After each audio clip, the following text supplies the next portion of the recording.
guys, thank you for tuning in my channel and welcome to another episode of Read That Bible with me.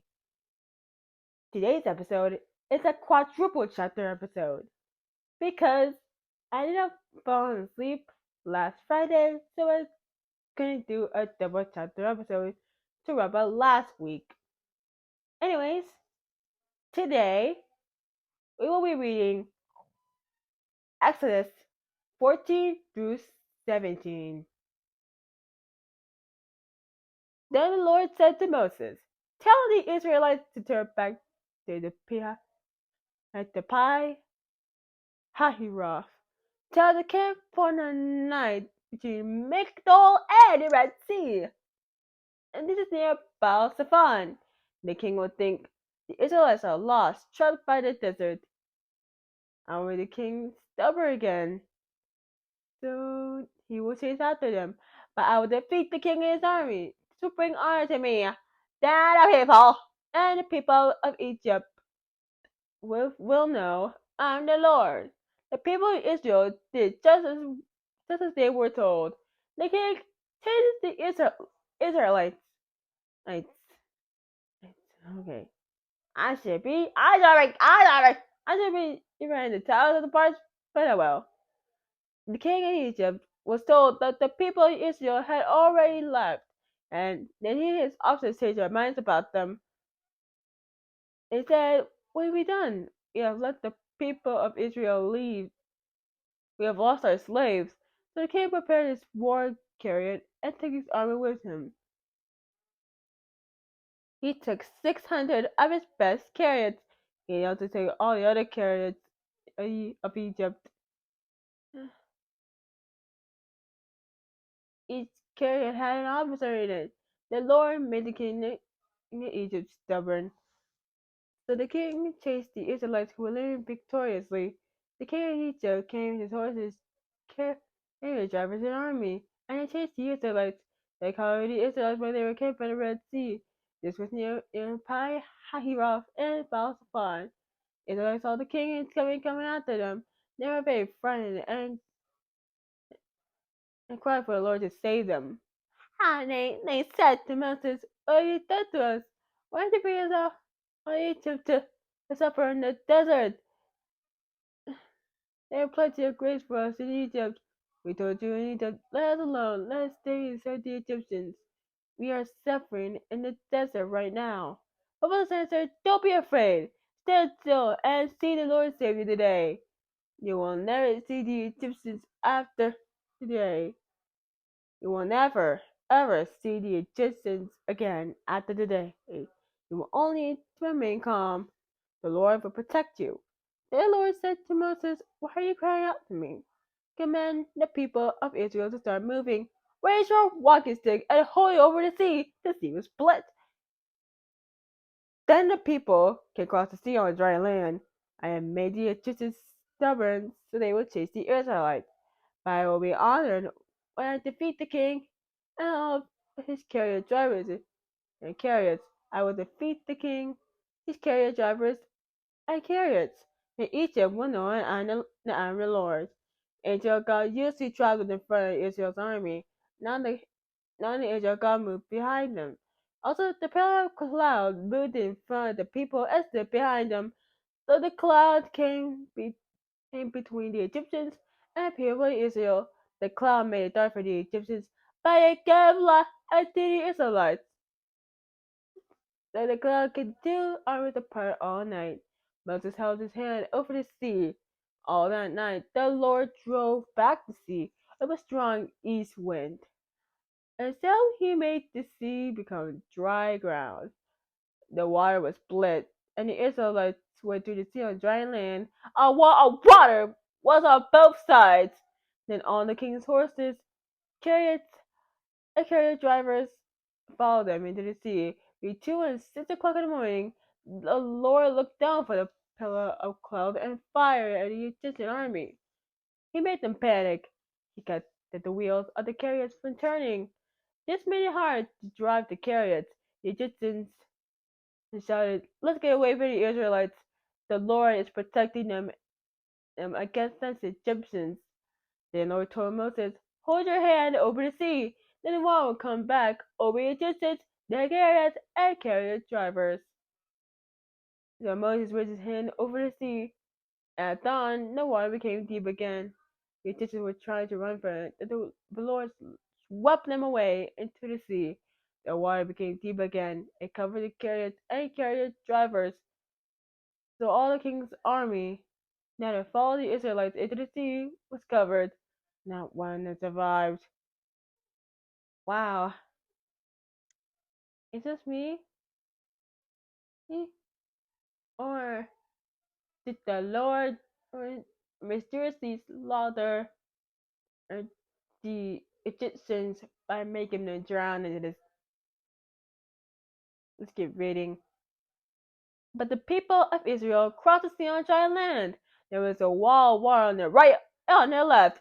So that day the Lord saved the Israelites from the Egyptians, and the Israelites and saw all the Egyptians' corpses on the seashore. When the people of Israel saw that all the great power that the Lord had used against the Egyptians, they feared the Lord and trusted the Lord and his servant Moses. Wow. Oh, what a surprising amazing chapter. Alright, on to Exodus 15. The Song of Moses is Exodus 15. Then Moses and Israelites sang this song to the Lord. I will sing to the Lord because he has revealed great honor. He has thrown the horse and his rider into the sea. The Lord gives me strength and makes me sing. He has saved me. He is my God, and I will praise him. He is the God of my ancestors, and I will honor him. The Lord is a great warrior. The Lord is his name. Now the carriers and soldiers of the king of Egypt as he has thrown into the sea. The king's best officers are drowned in the Red Sea. The deep waters cover them. They sank to the bottom like a rock. Your right hand, Lord, is amazingly strong. Lord, your right hand broke the enemy to pieces. In your great victory, you destroyed those who were against you. Your anger destroyed them like fire burning straw. The blast of your breath, and the waters were blown back. The moving water stood up like a wall, and the deep waters became solid in the middle of the sea. The enemy bragged, I'll chase them and catch them, I'll take all their riches, I'll take all I want. I'll put on my sword and my hand will destroy them. But you blew on them with your breath and covered them with the sea. They sank like lead in the powerful water. Are there any gods like you, Lord? No, there are no gods like you. You're wonderfully holy. You're amazingly powerful. You do great miracles. You reach out with your right hand, and the earth's walls are enemies. You kept your loving promise. You lead the people you have saved. With your strength, you will guide them to your holy land. The other nation will hear this. The other nations will hear this and tremble with fear. Terror will take hold of the Philistines. The leaders of the tribes of Edom will be very frightened. The powerful men of Moab will shake with fear. The people of Canaan will lose all their courage. Those people will be filled with fear. When they see your strength, they will be still as a rock.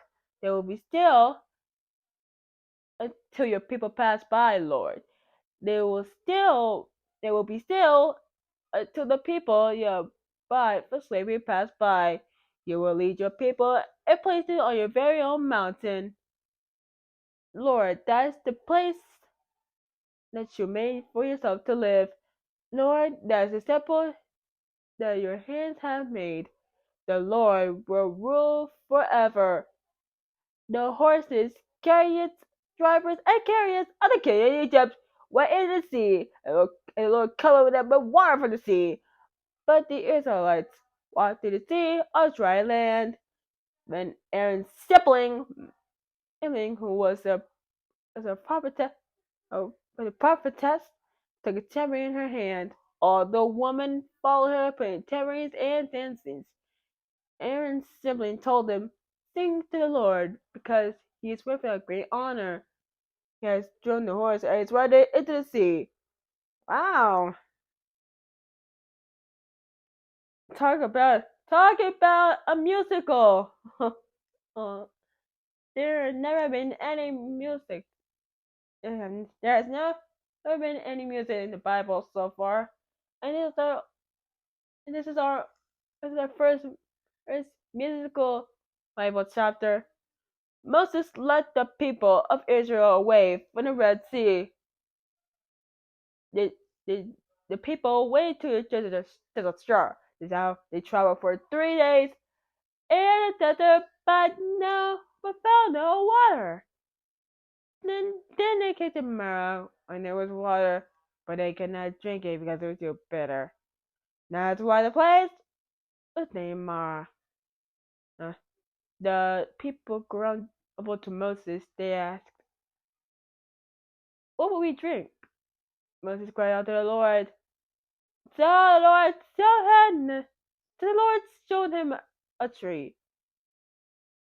Moses threw the tree into the water, and the water became good to drink. There the Lord gave the people. There the Lord gave the people a rule and a law to live by. There he I mean, there, he also tested their loyalty to him. He said, "You must obey the Lord your God. You must do what the Lord said is right. You must obey all his laws and keep his rules. If you do these things, I will not give you any of the sicknesses I gave the Egyptians. I am the Lord who heals you. I am the Lord. I am the Lord who heals you." And the people traveled to Elim. And Elim there were 12 springs of water and 70 palm trees. So the people camped there near the water.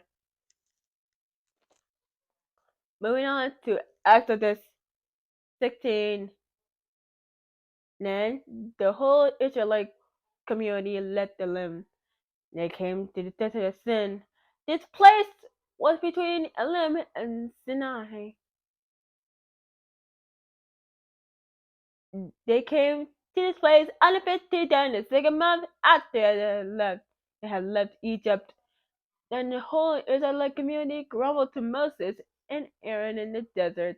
The Israelites said to them, "It would have been better if the Lord had slaughtered us in the land of Egypt. There we had meat to eat, we had all the food he wanted. But you have brought us to this desert where we will starve to death here." Whoa! Uh, Oh, not starve children of mine here. Hold on. This is gonna be a this is gonna be a serious chapter here. I'm a kind of insane, insane, insane, in in insane.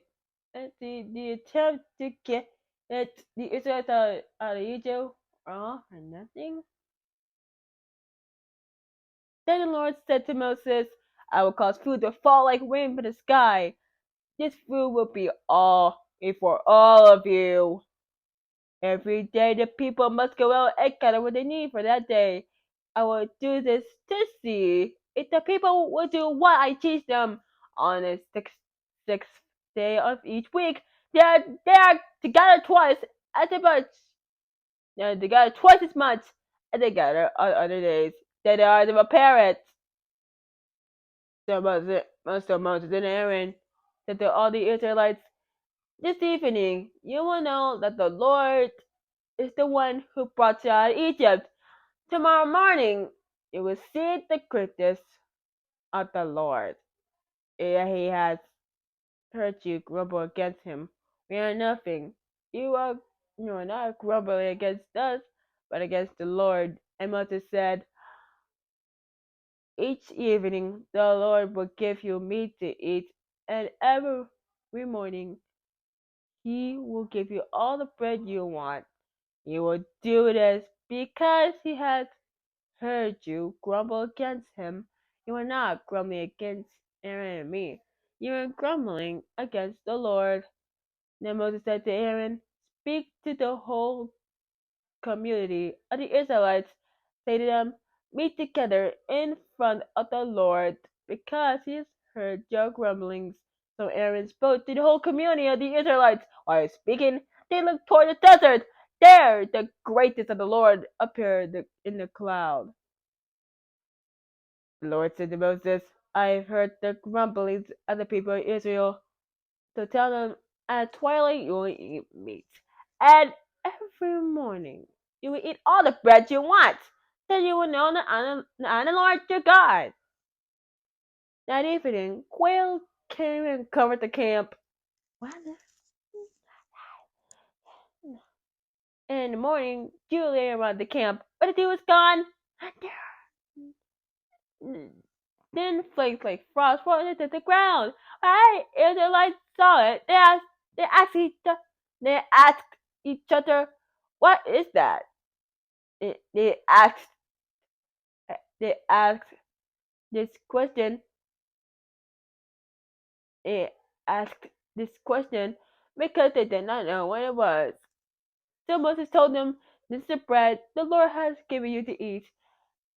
The Lord has commanded, and each one of you must gather what he needs.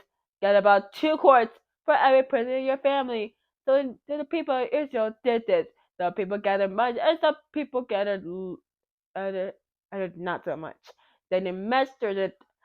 The person who gathered more did not have too much. The person who gathered less did not have had had too did not have too little. Each person gathered just as much as as he needed. Moses said to them, don't keep any of it to eat the next day. Those other people did not listen to Moses. They kept part of it to eat the next morning. But it became full word and began to stink. So Moses was rather happy with his people.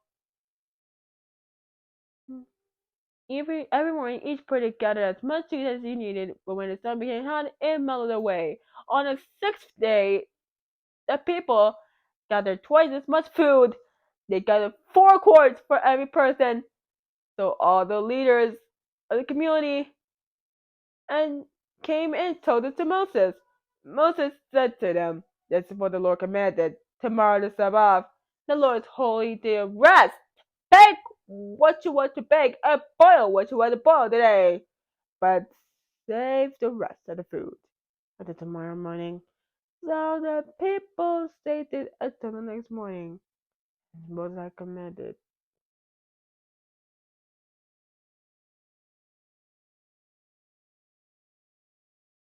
And none of it began to stink or have worms in it. Moses told the people, oh, eat the food you have gathered yesterday. Today is a Sabbath, the Lord's day of rest. So you will not find any food So you will not find any on the field today. You shall gather the food for 6 days, but the seventh day is a Sabbath day. On that day there will not be any food on the ground. On the seventh day, some of the people went out to gather food, but they couldn't find any. But the Lord said to Moses, how long will all you people refuse to obey my commands and teachings? Look, look, the Lord has placed above a day of rest for all of you. So on the 6th day, he will give you sufficient food for 2 days. But on the Sabbath, each of you must stay where you are. Do not leave your house. So the people rested on the Sabbath. The people of Israel called the food manna. The manna was like small white seeds. It tasted like wafers made with honey. Their mother said, the Lord said, save 2 quarts of this food for your descendants. Then they can eat the food that I gave you to eat. I did it in the desert when I brought you out of Egypt. Moses told Aaron, take a jar, and fill it with 2 quarts of manna, and take this manna for your descendants. So Aaron did what the Lord had made Moses. Aaron put the jar of manna in front of the ark and the covenant. He did this so it could be kept. The Israelites ate manna for 40 years. They ate it until they came to the land where they settled. They ate manna until they came to the edge of the land of Canaan. And the measure they used for the manna was 2 quarts. It was 1/10 of an ephah. Okay, now we're on Exodus 17. The whole Israelite community left the desert of sin. They traveled from place to place as the Lord commanded. They camped at Rephidim, when there was no water there for the people to drink. So they, oh, they squabbled with Moses, but there was no water. Oh, okay. So they squabbled with Moses. They said, "Give us water to drink." But Moses said to them, "Why do you disagree with me? Why are you testing the Lord?" But the people were very thirsty for water, so they grumbled against Moses. They said, "Why did you bring us out of Egypt? Was it to kill us, our children, and was it to slaughter us, our children, and our farm animals with thirst?" So Moses cried to the Lord, "What can I do with these people? They are always ready to slaughter me with stones and crush me." Dang. The Lord said to Moses, "Go ahead of the people of Israel, and take some of the elders of Israel with you. Carry your walkie stick that you used to strengthen the river. Now go. I will stand in front of you on a rock on Mount Sinai. Hit that rock with a stick, and the water will come out of it. Then the people can drink." Moses did these things as the elders of Israel watch. Moses named that place Massa because the Israelites tested the Lord. They asked, "Is the Lord with us or not?" He also named it Meribah because they disagreed. The Nemo, the Amalekites, after them, the Amalekites came and battled against the Israelites. So Moses said, "Choose a men and go and battle against the Amalekites." Amalekites. Who are the Amalekites? Who are the Amalekites? Tomorrow I will stand on the top of the hill. I will hold the stick God gave me to carry. Joshua obeyed Moses. Josh obeyed Moses and went to fight the Amalekites. Wow! At the same time, Aaron, and her went to the top of the hill. But I don't understand. And why the Amalekites would attack the Israelites. As long as Moses held his hand up, the Israelites would win the battle. And when Moses put his hand down, the Amalekites would win. Later, Moses' arms would get tired, so the man put a large rock under Moses and he sat on it. On. Then Aaron and and her held up Moses' hands. Aaron was on one side of Moses and her was on the other side. They held his hands up like this until the sun went down. So Josh defeated the Amalekites in this battle. The Lord said to Moses, "Write about this battle in a book so people will remember, and be sure to tell Josh. Tell him, because I will completely destroy the Amalekites from the earth." Then Moses built an altar. He named it the Lord's by banner. Moses said, I lifted my hands toward the Lord's throne. The Lord will battle against the Amalekites forever. So that was Exodus 14 through 17. This was this video. If you enjoyed it, don't forget to push the like button, comment down below which one I see next, and subscribe to my channel for more videos such as this one. So till next time, this is Yana saying, see you guys in the next video. Bye!